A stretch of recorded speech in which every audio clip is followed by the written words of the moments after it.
Broadcasting live from the Capital OTB studios, this is Racing Across America with Seth Merrow.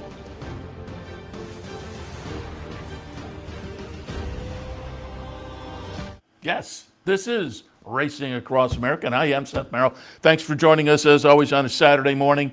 It is opening weekend at Aqueduct. I don't know if that's good news or bad news. I like Aqueduct racing. I like New York racing, but it means we're headed into the winter season, unfortunately. We'll be at Aqueduct for a while, but there's still great racing. We still have the Cigar Mile ahead and some other nice racing, obviously, down at Aqueduct, and we'll talk a little bit about that later on in the program. We will be joined by our friend Dave Grening from the Daily Racing Forum, the New York correspondent. So we'll kind of preview Aqueduct a little bit and also do a little review of the recently concluded Belmont meet. But Dave was also out at the Breeders' Cup last weekend, so we'll talk a little Breeders' Cup with Dave as well. We will have another Dave join us also, Dave Litfin, formerly of the Daily Racing Forum, now with Equibase, but he also does a column for Bloodhorse, handicapping some stakes action every week. And so I thought we'd kind of pick his brain on the stakes he looked at today. He's got a stake up at Woodbine and one at Laurel, and the Artie Schiller at Aqueduct as well. So we'll be joined by Dave Litfin also on today's program. Let me start out by just reminding you, if you want to sign up for an account, if you don't already have a Capital Bet account, what are you waiting for? The $200 sign-up bonus, there are some restrictions. Go to capitalotb.com for more information and details, but take advantage of the sign-up bonus, get some free money, and then become a member. Take advantage of the bells and whistles. You can fire up Capital OTB Bet on your phone, your computer, play wherever and whenever you want. You get free PPs and take advantage of all the promotions that come up for members. Always a lot of fun.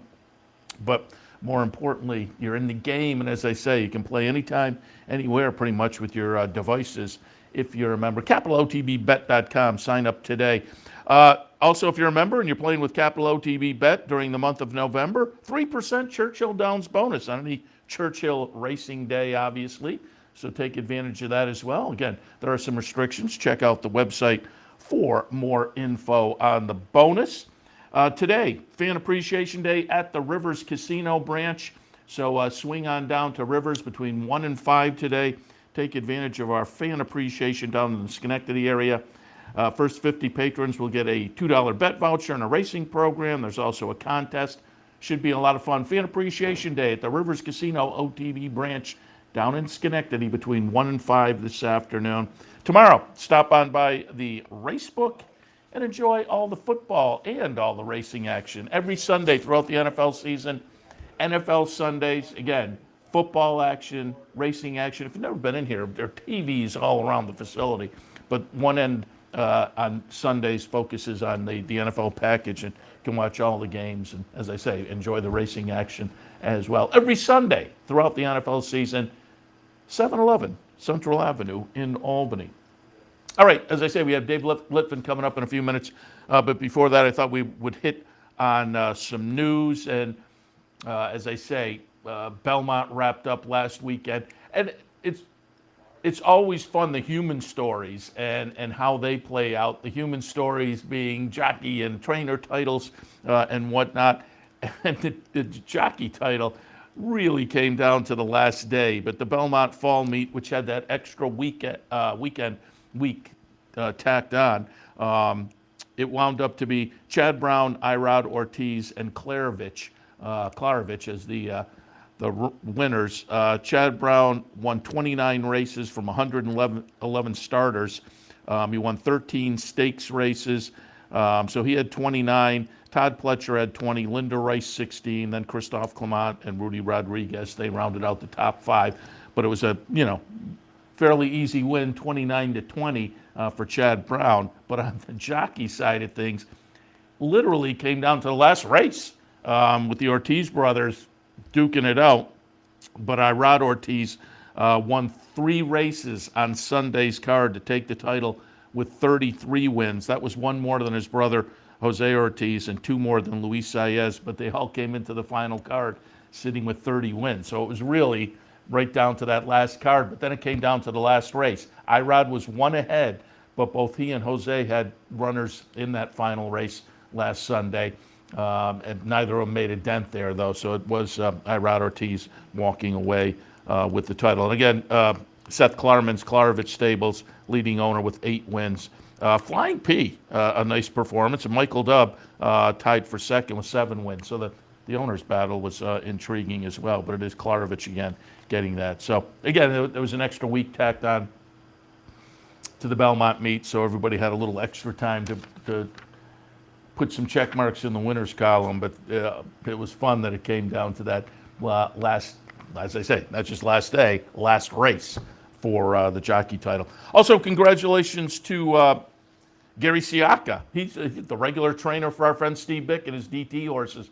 So we're rooting for Gary. There you can also see on the left of the photo our friend Ed Fazone from Eddie F's up in Saratoga. He keeps his horses with Gary as well. But Gary Siaka winds up with career victory number 1,000 on Thursday. He wires the first race on opening day at Aqueduct, and he was quoted, "I'm just really happy to get it done," because, as I said, it's been about 2-3 weeks where he's been at, and it happens all the time. Jockeys and trainers get to that milestone, and it takes a while to break through, and it happened for Siaka as well.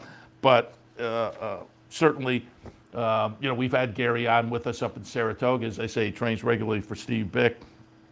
Siaka trained the 1992 Eclipse champion, a 3-year-old filly, Saratoga Dew. That one had won some Grade 1 races, the Beldame and the Gazelle. And he had a number of other really, really nice horses also. But Saratoga Dew, obviously the Eclipse winner, that stands out. So as I say, we've been rooting for Gary to break through over the past 2.5 weeks or so. But he did it opening day at Aqueduct. So congratulations to Gary Siaka. As the Belmont meet wound up, average daily handle over $10 million. And because of the extra week, comparing year to year is a little off, but the average daily handle, that you can look at, and it was a 4% plus increase. So pretty solid numbers there. Again, it was originally scheduled for 28 days of live racing, but they added 3 days, and so obviously 28 versus 31. The on-track handle was $30 million. That was a 54% increase over 2020. No surprise there, given that the protocols changed on attendance and whatnot. The weather wasn't bad. There was a total of 143 races that were run on the turf. 16 were forced off the turf due to weather. That, not a bad ratio there. 2020 saw 118 races on the turf with 24 forced off. So this year, weather-wise, was a little bit better than last year. But again, the numbers are pretty good. Average field size during the fall meet, a little over 8. That's an increase, so that's good news as well. And I'm just reading from a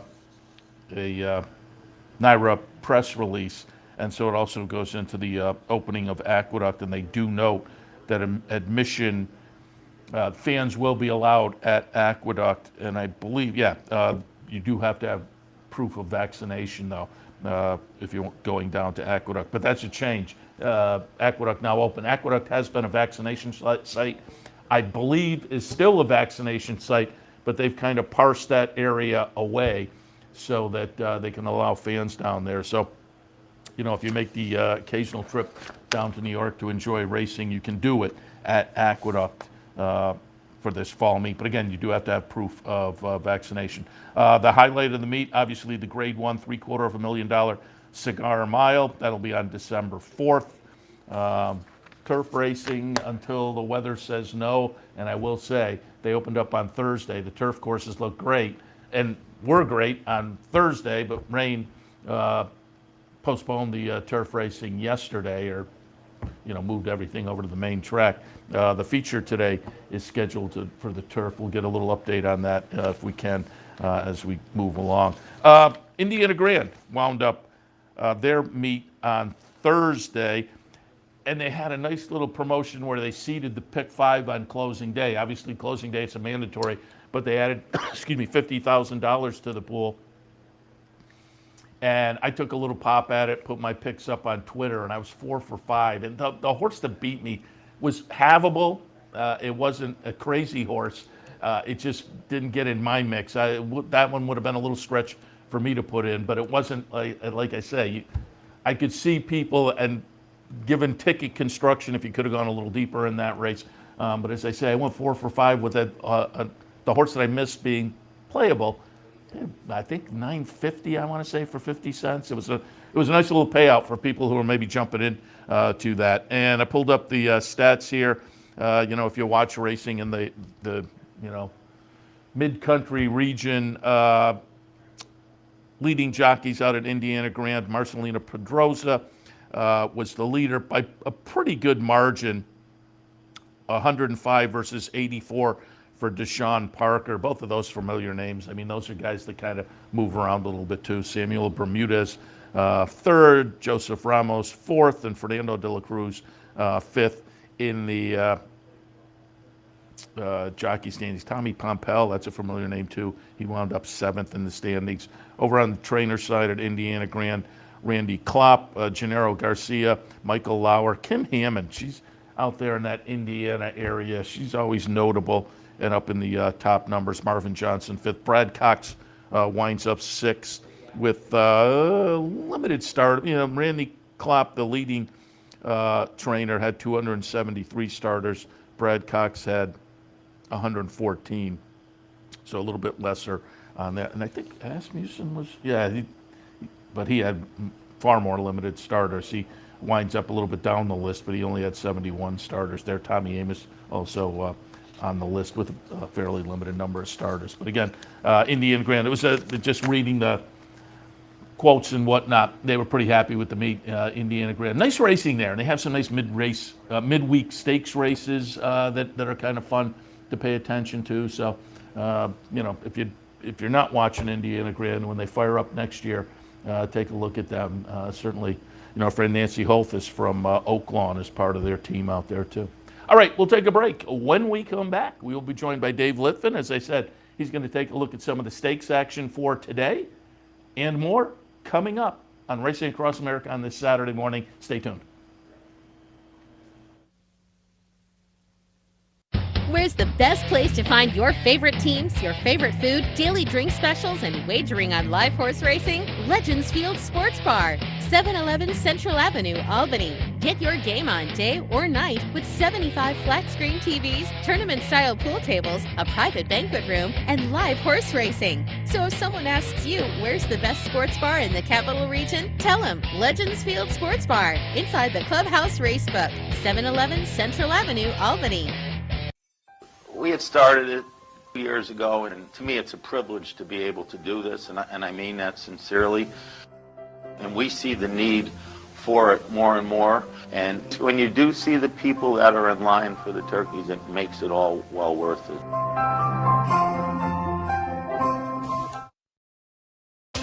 Capital OTB is now streaming live on Roku.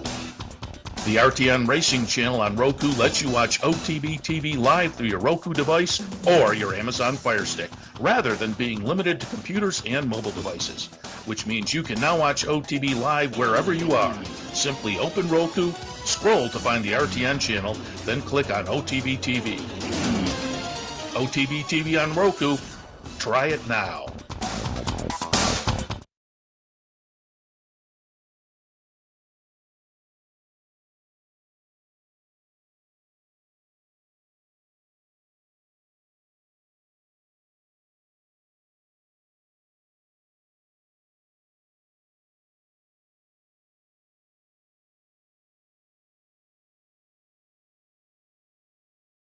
Welcome back to Racing Across America. As noted before the break, joined now by our friend Dave Litfin. Dave, good morning. Good morning, Seth. How you doing up there? Very good. How are you doing down there? Is it more important? Give us a little Florida envy weather forecast. It's low 80s, muggy and sunny. Yeah, you're killing me. Typical Florida day. You're killing me. You're killing me.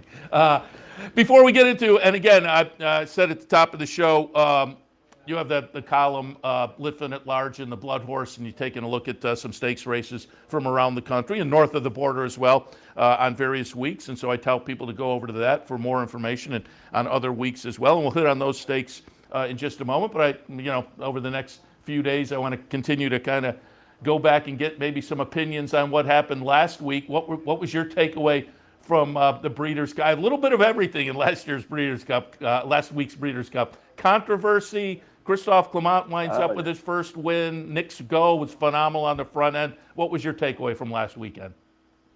Well, obviously a phenomenal weekend for Godolphin and then phenomenal season overall for them, really, with Charles Appleby bringing horses in and just wreaking havoc through basically the last 6 months of the season, all over the place.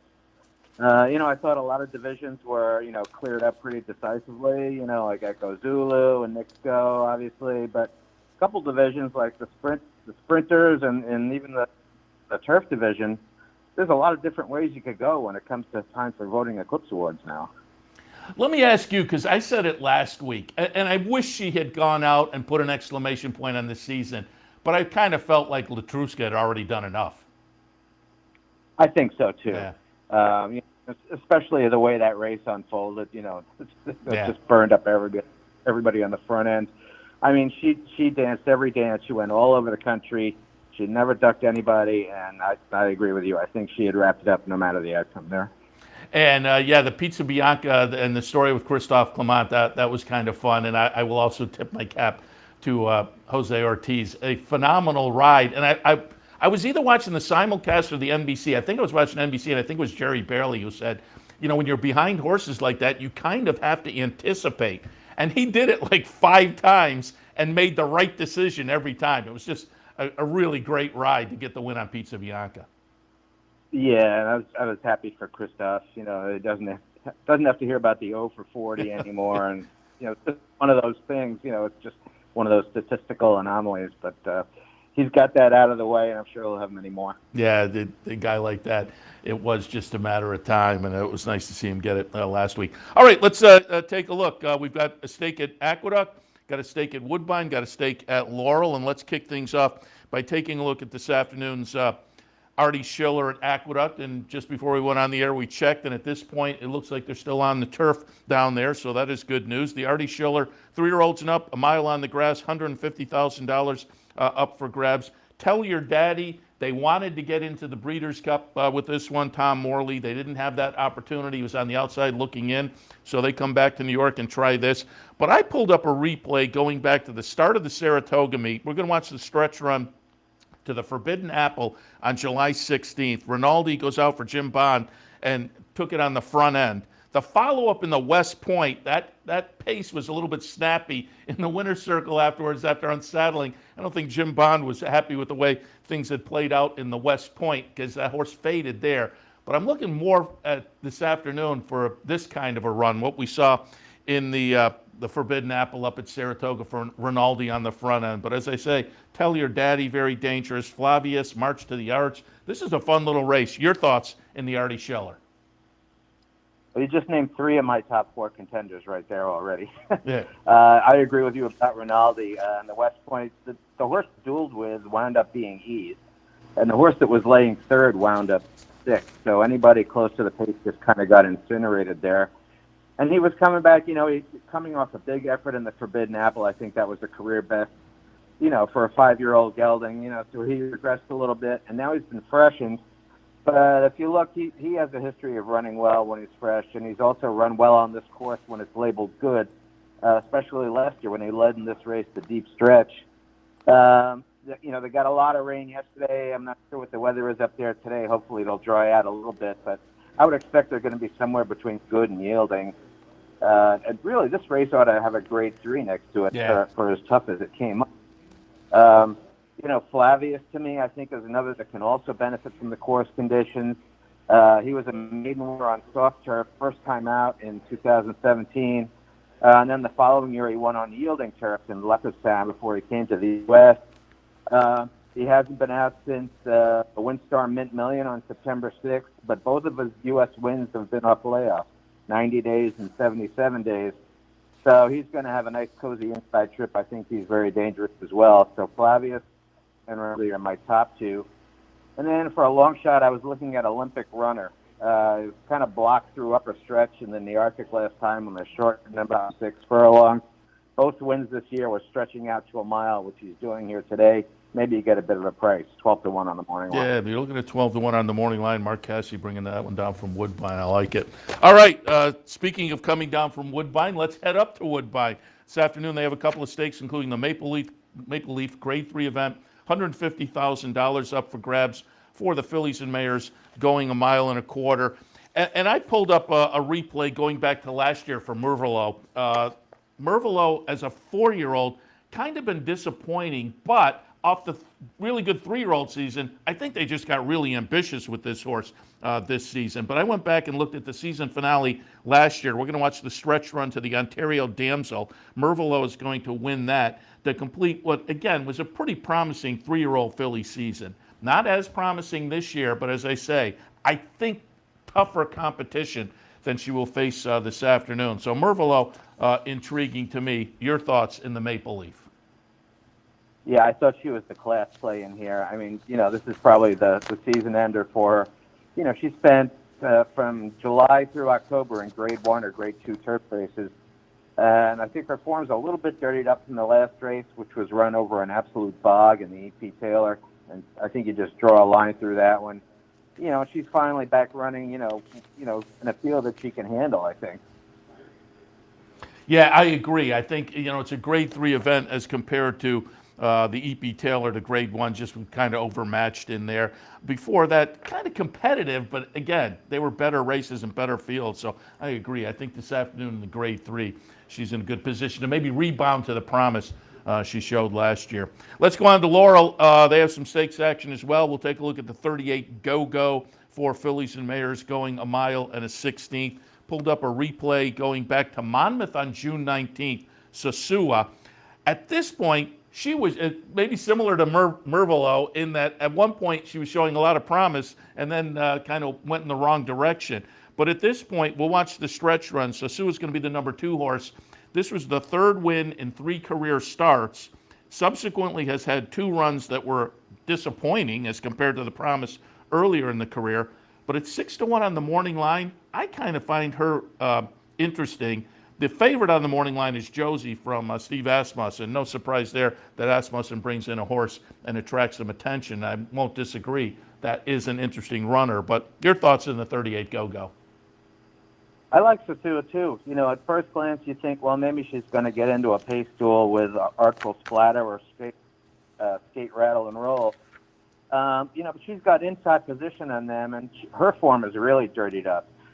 She went to Colonial, and she wound up in a duel where these jockeys just went into some kind of vapor lock. I don't know. They went 45.17 for a half and 108.37 for 6 furlongs. I know that Colonial race, the love sign is around 1 turn, but still, I mean, that was just a brutal pace. She's coming off a bit of a layoff that day. There was Grade 1 winner in there in Paris Lights who ran 3rd. I mean, it was a pretty tough spot, first time in a stakes considering the pace. Then they come back and cut her back to a 7-furlong turf race against high-end optional horses at Belmont, and she chased the pace and just didn't have a finishing kick there. But she's since come back with a couple of bullet works at Fairhill for Arnaud Delacour, and she's going to break out of the gate, I think, and get the lead. And Artful Splatter's really going to have to hustle to stay with her, as will Scat, Rattle, and Roll. And I just think, if they leave her alone a little bit early, she can rebound to the form she showed through the first half of the year.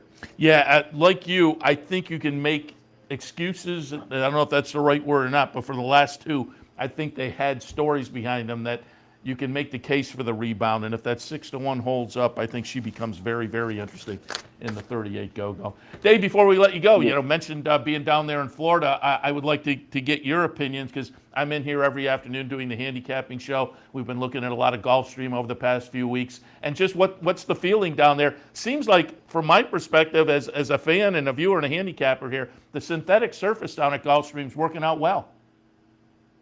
I think so, and I think, it's going to be attractive to a lot of outfits that might have considered shipping here for winters. Mike Stidham has some horses here now for the first time, stabled at Gulfstream in addition to what he's got at Fairgrounds. And, I would think a lot of outfits at Woodbine that, we get some outfits from up there for the winter anyway, but I think now with the synthetic option here, when races come off the grass, we'll probably get even more.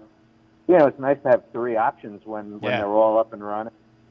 It's fun to watch some of the riders make adjustments. I think some of them are particularly well suited to it, like Chantal Sutherland, who had a series of multiple win days snapped just yesterday. But she's the kind of sit still and finesse kind of rider that seems to be doing very well over that course. Yeah, I'm glad you mentioned her because I thought of it the other day. I'm not sure it's the right word or not, but it certainly seems like Chantal kind of a career resurgence down there in Florida. Yeah, she's riding with a lot of confidence. She's being patient. If she's boxed in around the second turn, she's not panicking. Eventually, she seems to find that open lane, and she's been getting up for a lot of close decisions late.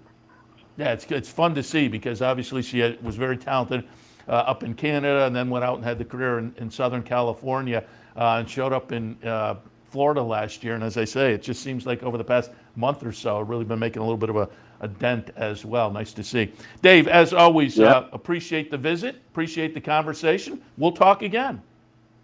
All right, Seth, you stay warm. I'm going to try.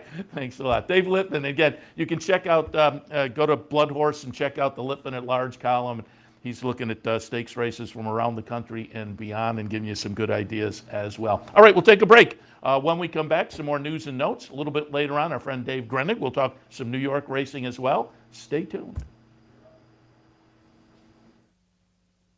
Welcome to Albany County, an incredible destination to live, work, and play, with easy connections to more than a dozen cities from our vibrant modern airport. It's a short trip downtown to a hive of culture and amusement, from world-class shows at the newly renovated Times Union Center to reliving the past at the New York State Museum. From outdoor recreation to shopping to nightlife, Albany County has something for everyone. We'll see you soon.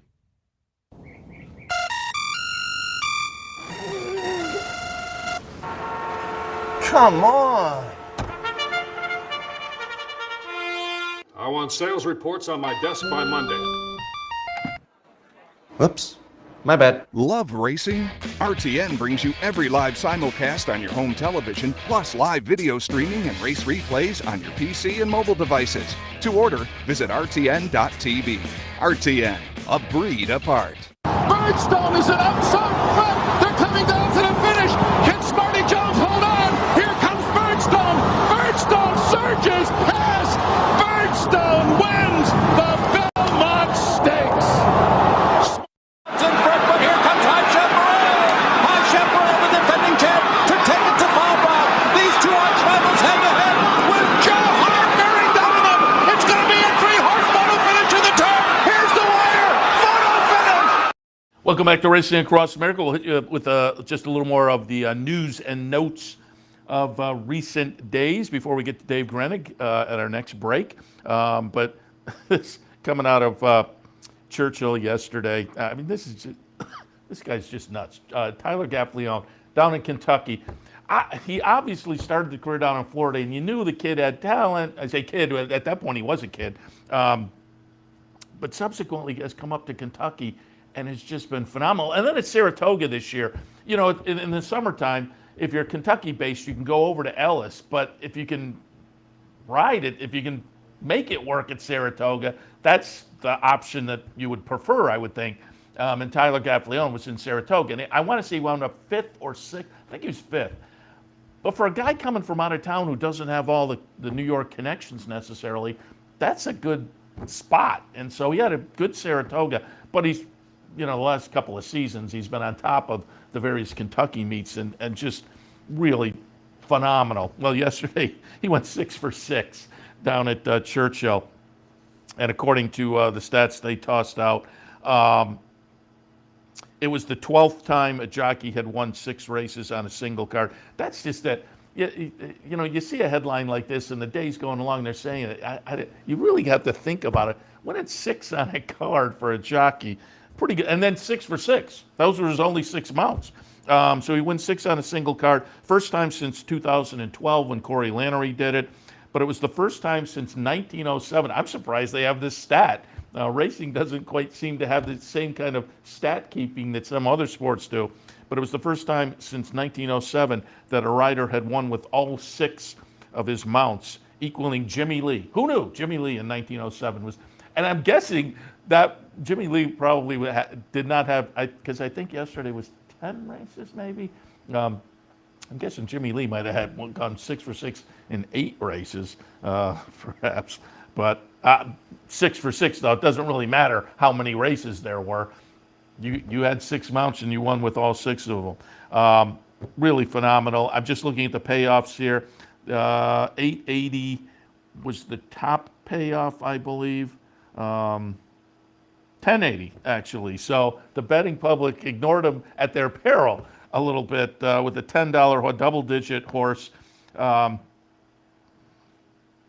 He had a couple other mounts scheduled, but unfortunately they scratched, which didn't give him the opportunity to get the actual record. A couple of jockeys have won 7 races on a single card at Churchill Downs. Can you guess who they were? And they were both, well, one was 1984, one was 2008. So one was fairly recent. Which 2 riders won 7 races on a single card at Churchill Downs? 2008, Julien Leparoux. 1984. And again, if you've been around as long as I have, this is a little more obvious. Pat Day, who was perennially a leader down there at Churchill. But just phenomenal. And again, the other 6 win riders, Corey Lannery, Jamie Thoreau, Julien Leparoux, Calvin Burrell, Pat Day. I'm just looking, Pat Day did it at least 4 times. Randy Romero, Steve Brooks, and Jimmy Lee. And the article I'm reading, the PR, the press release, Gaffleone actually did win 7 races on a card on Independence Day 2017 down at Gulfstream. So again, congratulations to Tyler Gaffleone. It just brings 6 for 6, phenomenal. But he's been phenomenal. And I say kid, but they list his age in here, 27 now. But again, I referred to him as a kid down in Florida where he was a kid and just kind of breaking into the game. And you knew he was going to be good. It was just, it's almost impossible to predict this level of success that he's had up in Kentucky. Speaking of jockeys, jockey's son, Joe Migliore, the son of longtime New York jockey and now broadcaster Richard Migliore. He, moving into the jockey agent game, he's going to take over the book of Trevor McCarthy while continuing as a bloodstock agent. Joe, for a long time, had been working with West Point Thoroughbreds, and then, I don't know, was it about a year ago or so, earlier this year, left West Point to become a bloodstock agent. I saw him a couple of weeks ago, the fall sale up at Facing Tipton in Saratoga. I ran into Joe. He was looking for some horses up there, and he was saying, it's a tough crowd here. He had some horses circled, but he didn't know whether he was going to be able to get them or not. But going to take over the book of Trevor McCarthy, who had gone out to Southern California, wound up having some surgery on an ankle, so he's been on the sidelines 11 weeks, but he's going to come back and ride in New York with Joe Migliore taking the book. And Joe, the son of Richard Migliore, but his uncle is also a jockey agent. Mike Migliore represents Dylan Davis. So I'm sure Joe, well-versed in the ins and outs of jockey agentry, as it were. And we'll see what Trevor McCarthy can do on the return to New York. The World Best Horse Rankings have come out, the latest edition, and Nick's Go moves to the top. If you've never seen them, International Federation of Horse Racing Authorities puts this out monthly, quarterly, I want to say monthly. And it's based on more of a European-style rating system, a European-style handicap system. And Nick's Go is at a 128 based on the Breeders' Cup Classic win, so he moves to the top of the list. Adayar second, Mishriff third, St. Mark's Basilica fourth, Palace Pier fifth. Actually, Adayar, Mishrif, and St. Mark's Basilica are all at 127, so they're tied for second. Tied for fifth, Palace Pier, and Torquator, Tasso, the ARC winner, Baid and Nature Strip tied down at seventh. And so in the top seven, only Knicks Go as a U.S. representative. And I'm just looking. Medina Spirit has a 123. Essential Quality, Hot Rod Charlie down in that area as well. But again, Knicks Go moves to the top of the International Federation of Horse Racing Authorities best racehorse rankings. So off the Breeders' Cup Classic win. So notable there. I had also, I wanted to note, always interesting after the Breeders' Cup because there are some Kentucky sales where some horses that run in the Breeders' Cup then zip to the sales, and they are often very notable names, and that happened earlier this week. Swiss Skydiver heads to the sale earlier this week, the Fasig-Tipton November sale. Swiss Skydiver sells for $4.7 million. So we're certainly familiar with Swiss Skydiver up here. Won the Alabama, won the Preakness, and attracted $4.7 million. And She Dares the Devil will remain in training, it is noted, after attracting $5 million at the Fasig-Tipton November sale. So She Dares the Devil, $5 million. Swiss Skydiver, $4.7 million. So again, a couple of the notables that sold earlier this week after having very nice careers and attracting a lot of attention, potentially moving on to other careers. Again, She Dares the Devil will stick around before moving on to another career. All right, we'll take a break. As noted earlier, when we come back, we will be joined by our friend Dave Grening. Stay tuned. Racing Across America continues.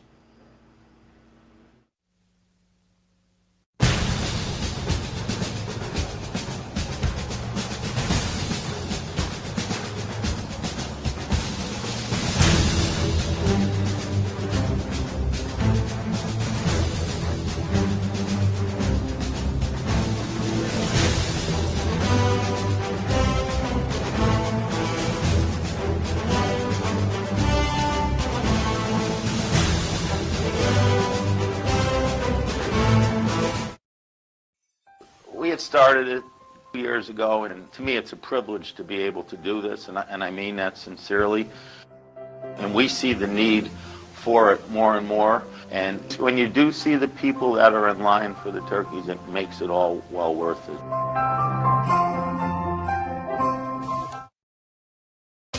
Capital OTB is now streaming live on Roku. The RTN Racing channel on Roku lets you watch OTB TV live through your Roku device or your Amazon Fire Stick, rather than being limited to computers and mobile devices, which means you can now watch OTB live wherever you are. Simply open Roku, scroll to find the RTN channel, then click on OTB TV. OTB TV on Roku. Try it now. Happy to be joined now by our friend Dave Grening from the Daily Racing Forum, the New York correspondent. But again, of course, last week he was out with the Racing Forum team taking a look at the action at the Breeders' Cup, so we'll hit on that as well. Dave, good morning. Good morning, Seth. How are you? Very good. Happy to talk to you, get a little recap maybe on Belmont, a little preview of Aqueduct. But again, I also wanted to go back and talk some Breeders' Cup, and why don't we start with that?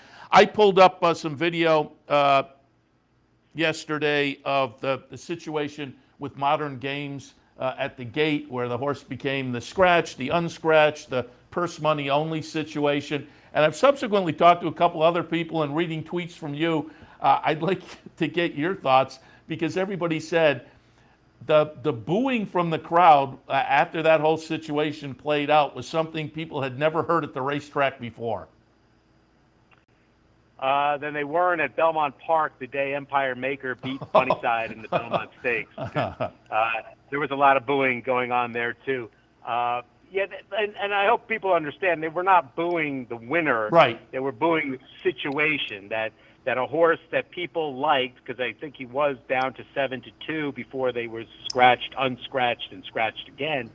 I believe that a lot of people like this horse. Why not? He's trained by Charles Appleby, who's had an amazing success at the Breeders' Cup and throughout the U.S. in 2021. And they just watched themselves handicap a winner, finishing out a pick 3, 4, 5, 6, and they're not cashing. So that's what the booing was about. But yeah, I would. I have heard it before, and mostly on the last time that I really recall that vociferous booing was the 2003 Belmont Stakes. That's funny. I hadn't thought about that, but that's very funny. But I said this was just kind of the perfect storm. This was absolutely the worst case scenario, because when the 2 scratched, the 1 became the clear-cut favorite. So everybody who had the 2 was going to jump on the 1 as well. Then the 1 wins. Everybody who had handicapped the 1 is upset, but everybody who handicapped and had the 2 is upset as well. So it's just absolutely the worst-case scenario. And there were, you read a lot on social media and whatnot, but I think Jay Privman said it best. He said a lot of people are saying, hey, let's do this, let's tweak this. But it just came down to one guy, the veterinarian, kind of just making a really bad decision. Yeah, look, when you scratch a horse without looking at the horse, that's dereliction of duty. That's what you're there for. You're a veterinarian at the gate of a race. You're supposed to look at the horses. Somebody should have communicated to that particular vet that no, the horse did not break through the starting gate. That an assistant starter opened the gate to let him out, because he was at that point he was the only other one in there. So that just had to be communicated. And the whole thing about time, when I see about how they say, well, it was getting late. You know what? We're in Southern California. You have time. I know that we're about to turn the clocks back that night and everything, but we weren't asking to delay it 30 minutes. We would delay it 5 at the most and get it right. And they didn't do that in this case. And there was there's a lot of noise on social media on a lot of things. Obviously it was going to be on this too, but the rule of making him run for purse money only, that's the rule, and that's really kind of the way it has to play out. When you scratch a horse, you can't just all of a sudden put him back in. I know people would like to think you can, but you can't. And look what happened, if you remember, in Saratoga. We had a stakes race where they inadvertently scratched a horse earlier in the day. I mean, this was 2 minutes before the race. We had one 10 hours before the race. And you think, well, we could have rectified that one. No, once it's announced, made public as a scratch, it's a scratch, and they need to do a better. There's got to be a better way to handle it, moving forward, and maybe something that this traumatic will help trigger that. But the way to handle it, that particular day, was the way it needed to be handled. It would be totally unfair to say, well, the bettors don't get a chance, so you as the owner and trainer, and in this case, who's traveled halfway around the world, you can't run your horse. Yeah, it would have just compounded the mistake. Yeah, and I have said, once the veterinarian made the bad decision, there was no good outcome. It was, and people didn't play out different scenarios, because, as you said, some people said, well, why don't they just put the horse back in and open up betting again for another 10 minutes? And well, that's great. What if now the horse doesn't win but finishes 8th? Now people are up in arms that, oh, he scratched and he didn't scratch. You put him back in and you stole money from. So there was just no good solution after that. And as I say, it was just a bad decision. So hopefully it doesn't happen in the future. But let's move on to some better news. And on the New York racing side of things, I think on Friday, and we'll watch the stretch run again, Pizza Bianca getting the initial Breeders' Cup victory for Christophe Clement was certainly a fun result for the New York fans. Jose Ortiz with a great ride. I said it earlier. He had to, behind a wall of horses, probably make 4 or 5 decisions to find room, and he made the right decision every time. But again, it was just fun to see Clement get a Breeders' Cup victory and kind of break the schneid. Yeah, it's you tell people going in that guys like Ken McPeak and Chris Clement don't have Breeders' Cup wins, and people are like, really? And Clement doesn't have to answer that question anymore. The irony with the going back to the issue with modern games is, so the horse that finished second and that is declared the winner was trained by McPeak.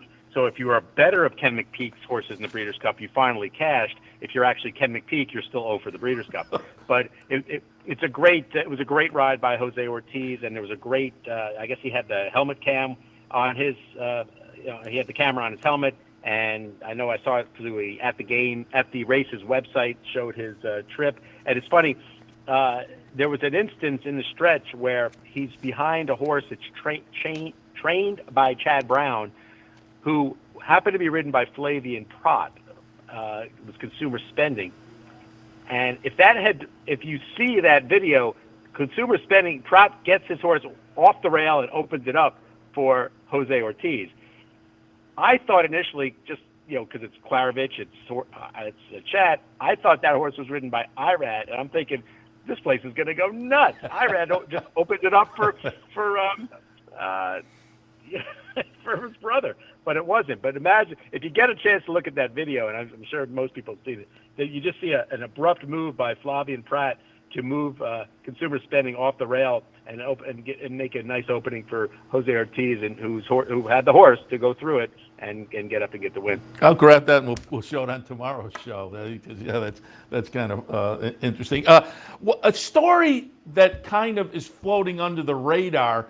But, and again, this has New York connections because Wesley Ward is kind of a Saratoga guy in the summertime. But in the Breeders' Cup Juvenile Sprint, we're going to watch Twilight Jet get it done here. We're going to watch Twilight Gleaming get it done here for trainer Wesley Ward. And it's the third straight win in this.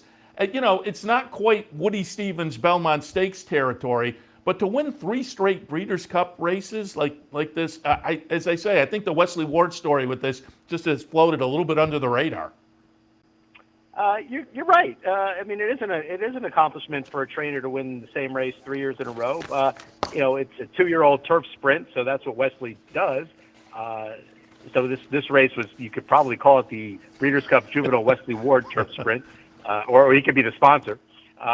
And it was sort of, though, just a matter of figuring out which one of his horses was going to do it. And I think most people landed on Averly Jane as opposed to Twilight Gleaming or Coffee Maker. He did have 3 of the 12 in there. It was one of my few good calls of the Breeders' Cup. Is I got off to a good start. The rest of it was a disaster.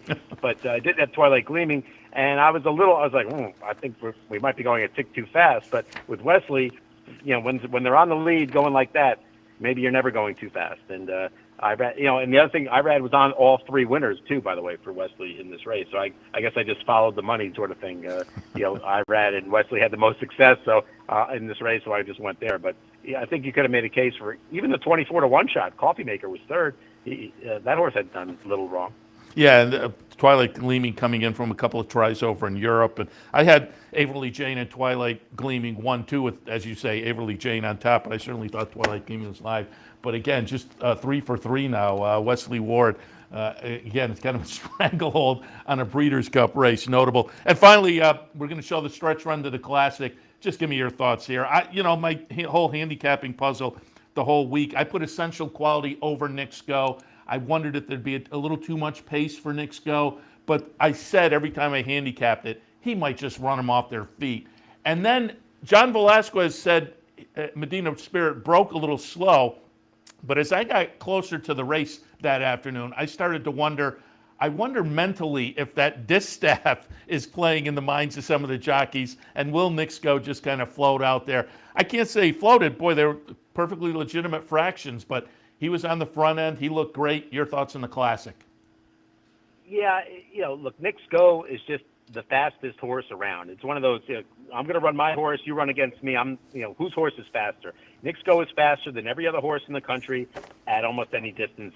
I guess we'll find out for sure if it actually comes to fruition. If Knicks Go and Life is Good meet in the Pegasus, that would be tremendous late January. But this horse, you know how he was going to go. You know that if you run with him, you're probably going to lose and maybe finish even further back than you would have. And if somehow you out sprint him, you're just going too fast. 45-3 is legitimate if that was the actual fraction. That was a legitimate half mile. and it made no sense for someone else to try and run with that horse at 1.5 miles. To me, if Medina Spirit breaks a little bit better, I think he's sitting where Mike Smith and Art Collector were sitting, and I don't know if that actually helps Medina Spirit in the stretch or hurts him in the stretch, to be honest with you, because the Art Collector wound up backing up to 6th. But Nick Sko just capped off a tremendous year and really a tremendous 14 months. When you go back to last October, where he won an allowance race at Keeneland, coming off a long layoff, which prompted them to run in the Breeders' Cup Dirt Mile, which he which he went on to win. And I guess he's for Brad Cox, he wound up finishing 8 for 8 around 2 turns up until the Pegasus. Yeah, it's just capping an incredible year, and he probably, I would think, solidified a couple of Eclipse Awards there. And I'll ask you about one more Eclipse Award. I've said it a few times now. I wish he had put an exclamation point on the season, but as I said, that crazy distaff and the pace just kind of melted down Latruska. But my feeling is she's kind of done enough already as far as the Eclipse. Yeah, look, and a $100 horse won the race. So yeah. It's not like there was someone who had, come close to her or beaten her. The only other horse that I thought had a chance to unseat her as an Eclipse Award winner was She Dares the Devil, because it would have given her 2 victories to 1 against her. But She Dares the Devil didn't show up. So no, I think Latruska's a clear-cut older dirt female winner.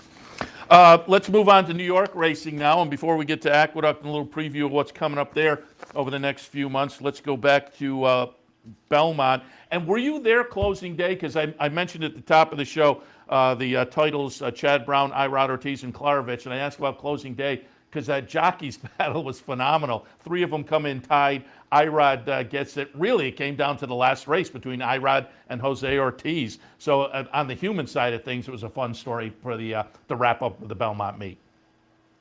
I was not. I was still in California on Sunday. I was watching from afar, and it was kind of cool. It looked like maybe between travel, and Irad had a suspension of 3 days, sort of mixed in there.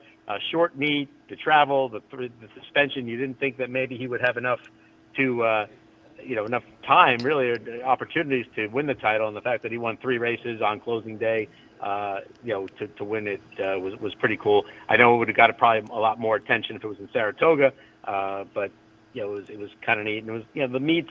It was a nice breakout meet for Dylan Davis and Jose Lozcano and Kendrick Carmouche coming back from injury. So in addition to your sort of usual suspects that are always contending, it was nice to see those guys, get a lot of wins as well and sort of be in the mix toward the end, to the last day. And speaking of jockeys, I'll toss in, and going back to the Breeders' Cup with the win in the Classic, Joel Rosario, he certainly, I would think, and it seems like he and his agent, Ron Anderson, were aiming for, let's put as much money in the bank as we can and make a real case for the Eclipse Award. And I certainly think Breeders' Cup weekend kind of helped that project.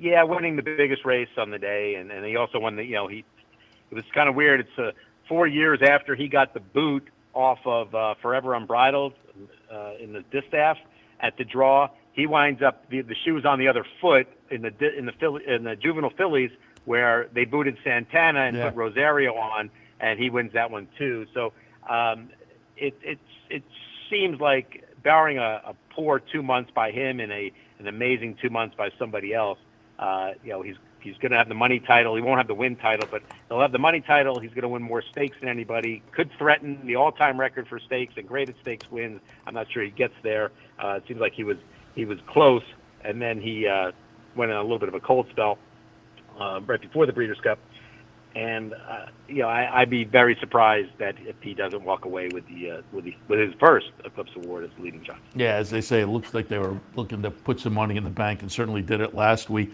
Let's look forward now to Aqueduct. Opened up a couple of days ago, and I'm just kind of looking through your DRF.com articles.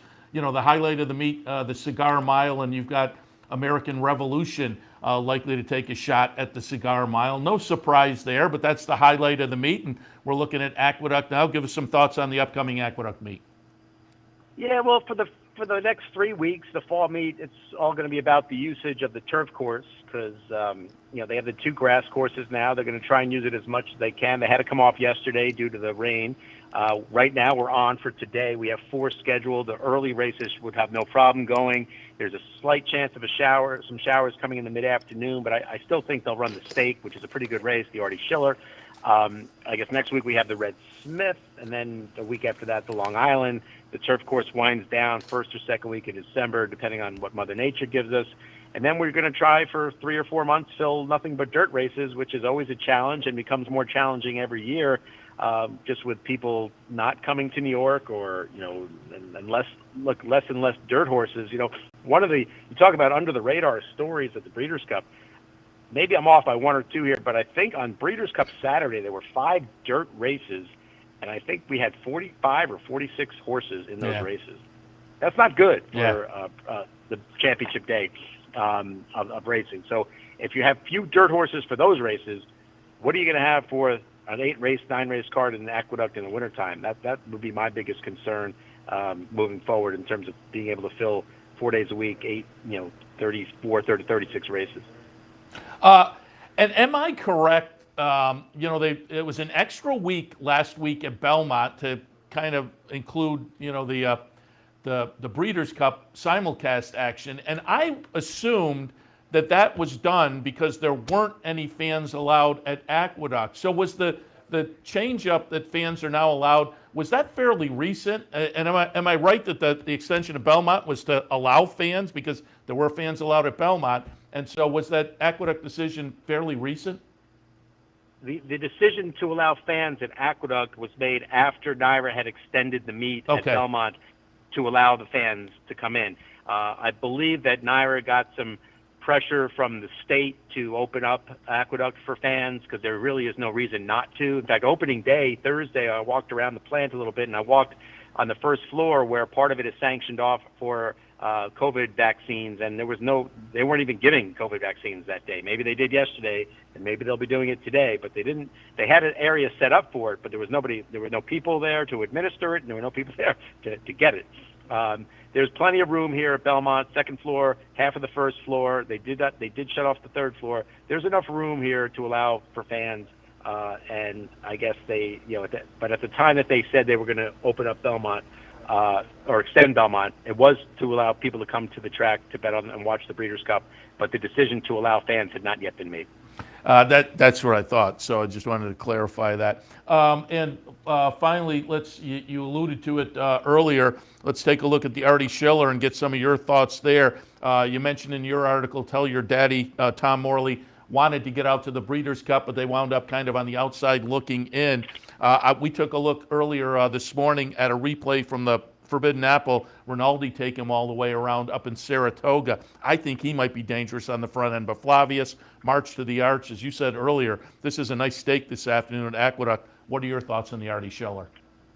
Yeah, I mean, it looks like Tell Your Daddy is getting better. The last 3 races are a win in 2 seconds, and the last second was in a grade 1 at Keeneland, where the horse didn't have the smoothest of trips, and I think what made Tom even more frustrated was that the horse that was 4th in the race, Ivar, was selected over him into the Breeders' Cup Mile, I think based on last year's winning the Stradwell Mile, and he was 0 for 2 this year. Now he wound up finishing 4th or 3rd, I think, Ivar in the mile. So I guess it validated the selection committee's performance, but it also kind of further frustrated Tom because Tom finished ahead of him in the in the Keeneland Turf Mile, so he thought he would have had a good chance. And I think the fact that he's versatile enough, like he showed in the Bernard Baruch, handled the yielding ground well there.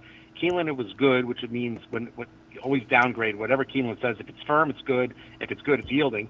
So I was probably yielding that day too. We'll probably have a yielding course today. I think that helps Tell Your Daddy, and I think he'll sit a nice trip. And I guess it's a matter of how well does Flavius handle the softer ground and what kind of trip he gets. Yes, 2 back in the lure, he went wire to wire, beating Tell Your Daddy, but with Rinaldi in there, I would think Rinaldi's going to try and control the pace. So, and I think Tell Your Daddy could fall into a nice little trip.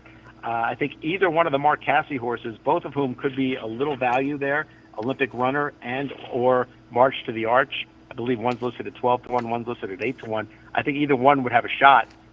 Maybe I'd lean a little bit more toward March to the Arch, ridden by Dylan Davis, who's had a great fall himself. So I'd like Tell Your Daddy. I would probably try to use Flavius and March to the Arch underneath, hoping that, March to the Arch, assuming he'll be a bit more value than Flavius. Speaking of Dylan Davis, do you know how the jockey colony is going to shape up this winter? I read your article, kind of interesting. Trevor McCarthy coming back, Joe Migliori as the agent. But what's the jockey colony looking like over the next, how will it shake out over the next, month and a half or so as some of them head south? No, it's going to be solid. I'm told Jose Ortiz is going to stay. I believe Castellano is going to stay. Franco is going to stay. So I think the success, or Trevor's success, will probably depend on what kind of field size we get. Because you would think that when guys are looking for jocks, they're going to start with Jose and Franco and Kendrick, Dylan. Castellano staying with he's got PJ Campo as his agent now, and PJ got Cancel. He also has Cancel, who wound up winning the title last winter. So I think it's going to be a solid colony, and I think the success of some of these other guys who are coming in is going to depend on field size and how we do in filling these dirt races. A guy I like, who I think you can probably catch at a price still, is Jorge Vargas Jr. I think he's a solid rider who's got a good agent in Jimmy Riccio. Now, I wonder if his business will suffer a little bit because Riccio also has Jose, so you might see Vargas on maybe not as good a stock as he was on last year, but maybe you'll find some value in playing Vargas. He was value last year, and I think he'll be even more so this year. Nice. I like it. Dave, I appreciate the visit. I will recommend people to keep up with the Aqueduct Race Meet throughout Daily Racing Form. The hard copy, of course, go to drf.com and catch Dave's coverage of the meet. Always appreciate the conversation. We'll talk again. Sounds good, Seth. Be well.